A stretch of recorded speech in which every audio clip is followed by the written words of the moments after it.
Ayun, good morning, good afternoon, good evening. Ngayon po, tuturo ko lang kung paano mag-set ng APN settings sa L51, sa Retevis L51. So, ito po siya.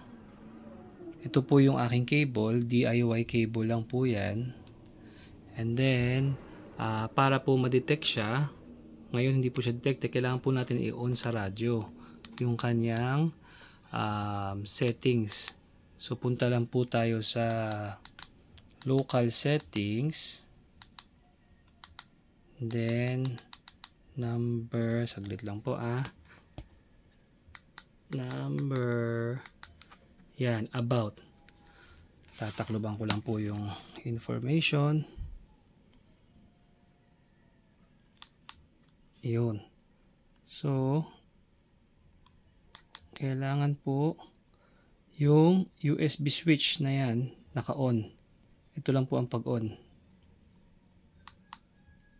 Yun. Tapos madedetect na po yan dyan. Yung pong COM57. COM57.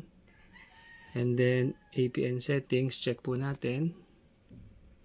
Saka po natin i-read. Read muna natin. Read. Ayun. So yan po yung kanyang, sa ngayon po yan, ang kanyang APN, pwede po natin palitan, saka po natin i-write.